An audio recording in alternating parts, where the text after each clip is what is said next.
We're cold. He has a fan next to it. I do have a fan on, but that fan we're is like, on year-round. like, Doesn't matter what the temperature is outside, my fan is always on. And you'll want to find a way to stay cool because really there's no break from the heat. Might get some relief from better rain chances in the next couple of days, but the heat will build right back in. And we've had a few cooling showers on radar, a couple little downpours on the North Shore, especially out toward Amy, kind of slowly shifting a bit more to the west. A lot of lightning, but at least it cools things down.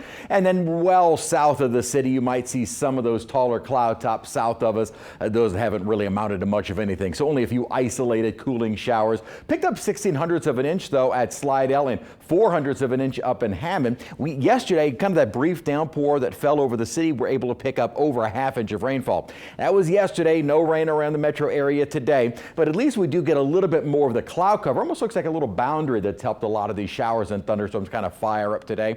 Our high today was 93, which is not an extreme. So the heat itself is not really the extreme. It's when you couple that with the very high dew points that sends the heat indices above 108. 108 is the trigger for us for a heat advisory, and we had another one today. Right now outside though, a lot of sunshine. It feels like 104 and very light winds. That's another thing. We don't really have a whole lot of wind during the day with that high pressure sitting over. So really the only time you get a breeze is within some of those thunderstorms. Upper 80s and low 90s. So again, the temperatures are not extremes. It's the humidity. Upper 70s and even some low 80s send our heat indices well into the triple digits. 105 to 110 is more the norm over the last couple of days. Heat advisory still in place right now. Weather Service kind of considering it for tomorrow, but our rain chances may be a little bit better. Not a dramatic increase in rain coverage, but maybe a few more of those cooling showers to help us out. And if we can get them early enough, maybe that provides for a little bit more relief, especially if we get the clouds and rainfall before we hit the peak heat hours of the day. Very light winds outside, and again, we're not expecting much of a wind over the next couple of days. Really what's helping us out is the upper high is centered well out to our west, almost over the desert southwest, and kind of around that upper high, it's called the ring of fire. You get these disturbances which help to provide for active thunderstorm development, and that's what we've seen across parts of the plains Midwest with the flooding issues there. Underneath that high though, upper 90s and triple digits, very common across much of the nation due to the high. That will start to weaken a bit and shift a little bit more to the west as we approach Wednesday and Thursday as this upper troughing takes over.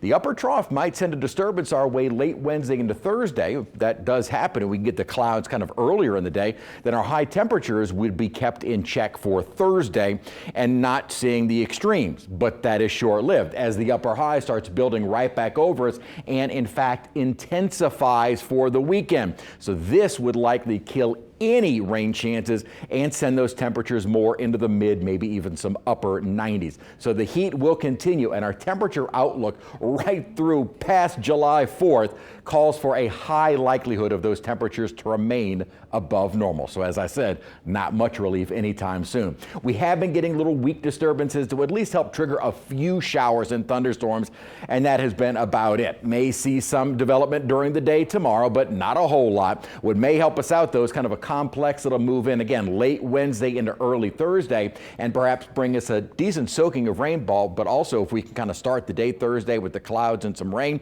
that would help to keep our temperatures down a bit. Our high Thursday will really depend on just how much rain we see and when it would start to clear out. We'll go with 90 degrees, possible enough cloud cover keeps us in the 80s, which would be fantastic. But as the upper high builds right back over us, maybe a few stray showers into the weekend, but taking out really any mention of rain as we start next week with that upper high building right on top of us.